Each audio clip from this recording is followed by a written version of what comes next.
আসসালামু আলাইকুম। আমার সামনে যে গাছগুলো দেখতেছেন এগুলো চলে যাবে আমাদের নীলফামারী জেলার সম্মানিত ডিসি স্যারের বাসায়। ওনার ছাদ বাগানে বেশ কিছু স্পেশাল গাছ দিয়েছিলাম, সেই গাছগুলোর সাথে পরিচয় করে দেই। এটি হলো একটি পিনাট বাটারের গাছ, কত সুন্দর ঝোপালো একটি আদর্শ গাছ। দেখুন কতগুলো ডালপালা ছড়িয়ে গেছে।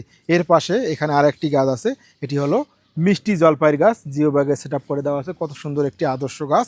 এর পাশে এখানে আরেকটি গাছ আছে, এটি হলো স্ট্রবেরি পেয়ারা, দারুণ কোয়ালিটি সম্পন্ন একটি গাছ। ওনার আরও বেশ কয়েকটি গাছ আছে, আমি দেখাই। এটি হলো একটি সুইট লেমনের গাছ, এই যে দেখুন কতগুলো ফল ধরা আছে, সুন্দর একটি গাছ। আর সেই সাথে সাথে এই গাছটির কথা না বললে নয়, মিরাক্কেল বেরি, যে ফল খাওয়ার পরে যত ধরনের টক ফল খাবে সবগুলোই মিষ্টি লাগবে। আর এর পাশে এখানে আরেকটি গাছ আছে, এটি হলো সেই চিনি গাছ বা স্টোভিয়া গাছ, যে গাছ সারা পৃথিবী বিখ্যাত। এর পাতা চিনির থেকেও বেশি মিষ্টি, চায়ে দিয়ে খাওয়া যায়। আর সেই সাথে সাথে এখানে আর একটি গাছ আছে, এটি হলো সেই আমাদের যে বাগানে প্রচুর পরিমাণ আলু বখরা ধরে, সেই আলু বখরার একটি স্পেশাল গাছ। এই গাছগুলো চলে যাবে আমাদের নীলফামারী জেলার সম্মানিত ডিসি স্যার। ওনার বাগানে সুন্দর কোয়ালিটি সম্পন্ন আদর্শ গাছগুলো। ওনার গাছগুলো আমি এখন প্রুনিং করে দেখাবো।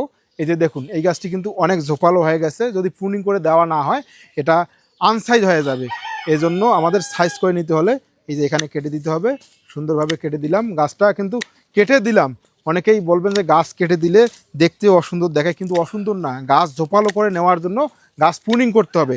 প্রুনিং করে দিলে গাছপালা অনেক বেশি ডাল ছড়ায় এবং অনেকগুলো দ্রুত ফল দিয়ে দেয়। মায়া দয়া করা যাবে না, মায়া দয়া করলে কিন্তু গাছে ফল আসবে না। এই যে আমব্রেলা টাইপ করে নিলাম।